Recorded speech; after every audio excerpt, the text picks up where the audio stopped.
They never showed him any respect. They mocked him as an incompetent security guard. But that night, when 3 armed men entered the store, the retired colonel's response left everyone frozen. Because nobody knew his real past. Welcome to Human Stories. Before we begin this powerful tale, tell us in the comments which city you're watching from today, and if you believe stories like this deserve to be heard, hit that subscribe button to help keep these stories alive.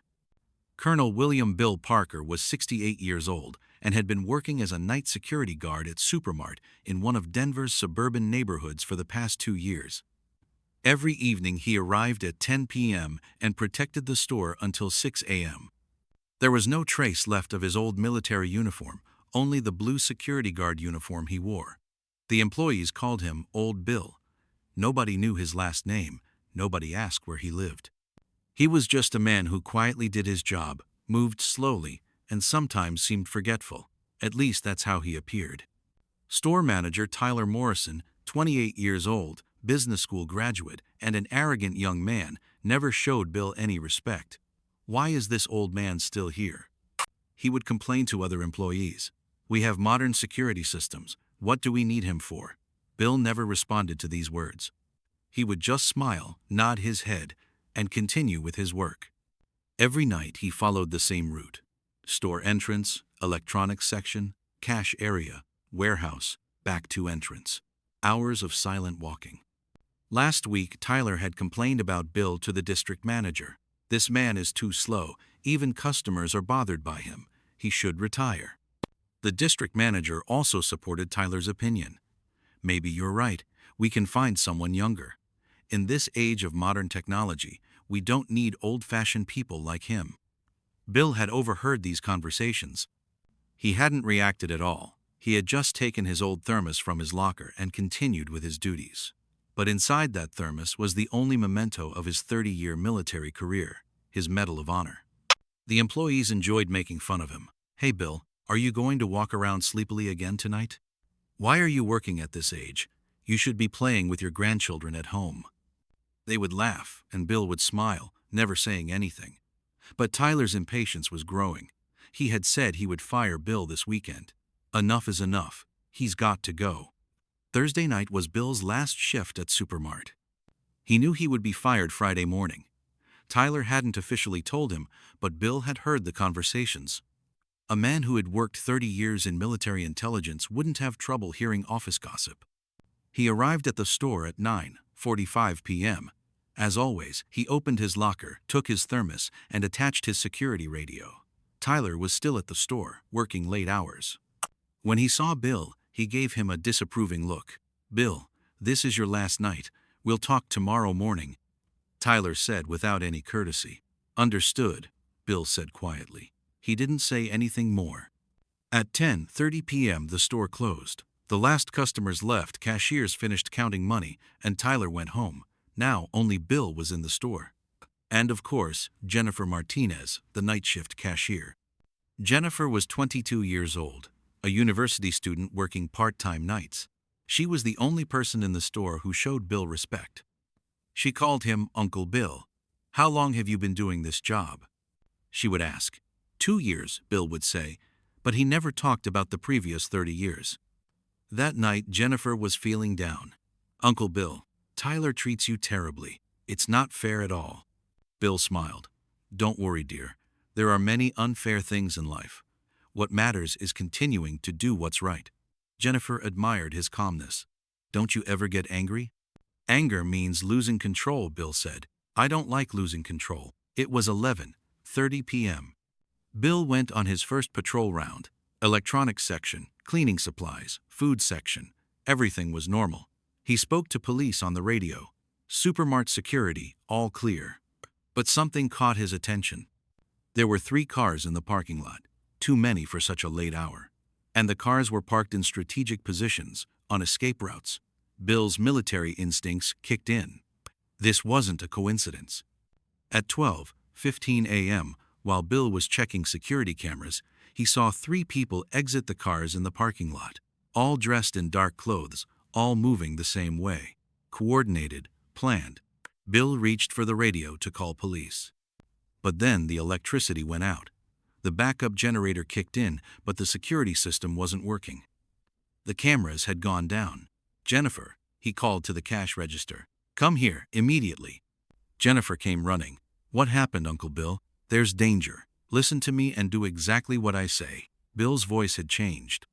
He was no longer the old, tired security guard. His voice was clear, commanding, authoritative. "Go to the warehouse area. There's an old cold storage room there. The lock is broken. Go inside and don't come out. Stay there until police arrive." "But Uncle Bill, what will you do?" "I'll do my job." Fear was in Jennifer's eyes. "Did you see them?" "3 people, armed, professional. They'll probably come for the cash register. You'll be safe there." Jennifer hesitated. "I can't leave you alone." Bill turned to her. For the first time, Jennifer saw the coldness in his eyes. These eyes had seen a lot. "Go, now." Jennifer ran to the warehouse. Bill was alone. Bill went to his locker. He opened the thermos. He took out his Medal of Honor, looked at it for a minute, then he put it in his pocket. He took the radio, changed the frequency to the old military frequency. "This is retired Colonel Parker. Emergency backup requested." Static sound, then a familiar response. "Colonel Parker? Sir, this is Sergeant Davis, Denver Police Special Unit. Your location?" "SuperMart, Eastern Avenue. 3 armed suspects, store robbery. Civilian secure, I'm in position." "Sir, backup is 15 minutes away." "Roger. I'll handle it." Bill turned off the radio. After 30 years, he was back in combat. He turned off the store lights. Only emergency lights were on. He went to the electronics section, took a strategic position. Perfect line of sight. Clear escape routes. At 12:45 a.m., the store's front window was broken. 3 masked men entered. All were armed, all moved professionally. But there was one thing they hadn't calculated. The security guard in the store wasn't just an old man. The first robber moved toward the cash register. "Where's the security guard?" he shouted. "I'm here," Bill said, emerging from behind the electronics section. The 3 robbers looked at him. An old, slow-moving man. They laughed.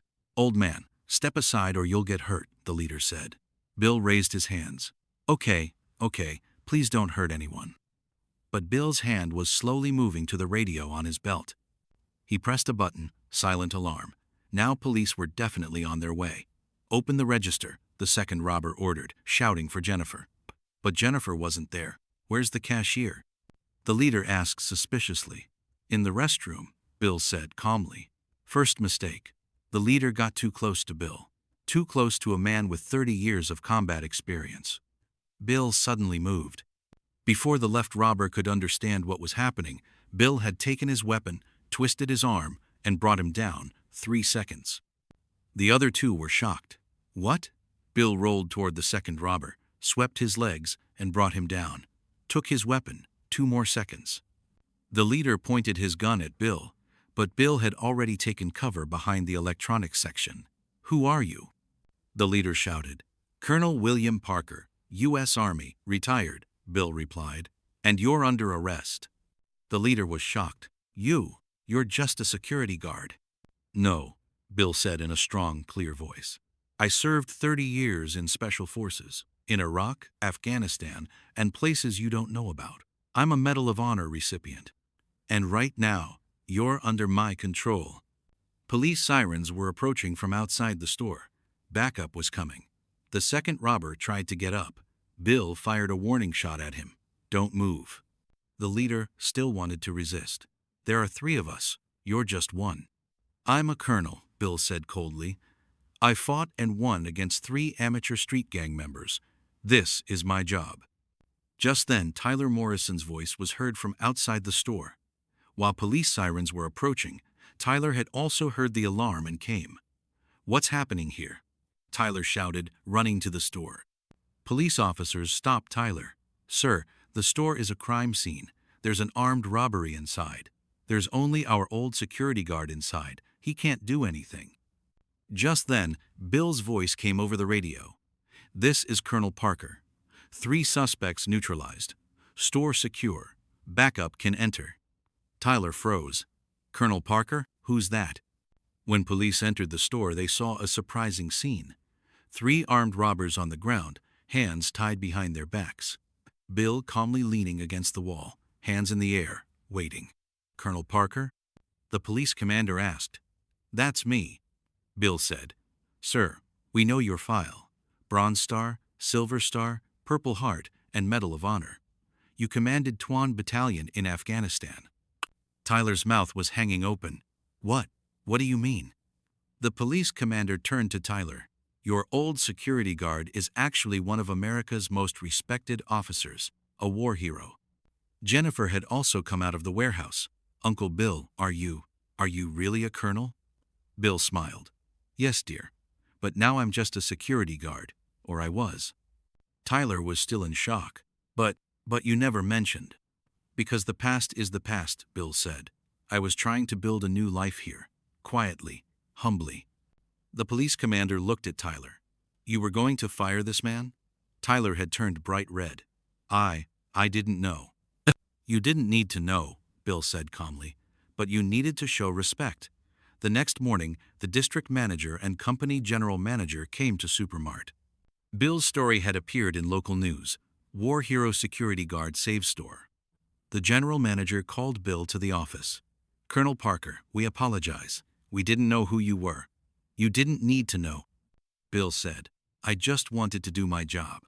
Now we're offering you a new position. Security director, responsible for our entire store chain," Bill thought. What will happen to Tyler Morrison? He'll be transferred to another position. "No," Bill said. "He'll stay here, but he'll learn respect." Tyler was surprised. You're protecting me?" "I'm going to train you," Bill said. "You'll learn leadership, you'll learn humility, and most importantly, you'll learn to judge people by their values." Weeks passed. Bill was now security director, but still worked night shifts. Together with Tyler, Tyler was now a different person. He was learning military discipline from Bill, learning leadership. "Colonel Parker," Tyler said one night, "why did you give me this opportunity? I treated you terribly." "Because Tyler," Bill said, "I trained young soldiers for 30 years. They all started out making mistakes. But what matters is that they learn." Jennifer also had more respect for Bill now. "Uncle Bill, your life is like a movie." "No, dear," Bill said. "Real life is much harder than movies, but much more valuable." Tyler was curious. "So why did you come here? Why aren't you living on your retirement pension?" Bill was silent for a long time. Then he answered, "Because serving is in my nature. Whether I'm a general or a security guard, I want to serve people." A year later, SuperMart had become one of Denver's safest stores. The security team trained by Bill worked professionally. Tyler was now a respectful and effective manager. Jennifer had finished university but still worked part-time, knowing she had much to learn from Bill. And Bill? He still followed the same route every night: store entrance, electronics section, cash area, warehouse. But he wasn't alone anymore. Behind him was a team that respected him. One night, Tyler asked him, "Colonel, do you regret it? Still working at this age?" Bill smiled. "No, Tyler. I was a soldier, now I'm a security guard. But in both cases, I'm doing the same job, protecting people. And now they know you." "Yes," Bill said, "but that's not what matters. What matters is that they feel safe." That night, everything was peaceful at SuperMart. Outside was Denver's cold night, but inside, under the protection of a real hero, everyone was safe. And Bill Parker, Medal of Honor recipient and retired colonel, humble security guard, was proudly at his post. Because real heroes don't live in uniforms, they live in character. Sometimes people don't need to know who you are to show you respect. But when the time comes to show that you deserve respect, then everyone will understand that you're not just what you appear to be, you're a living legend.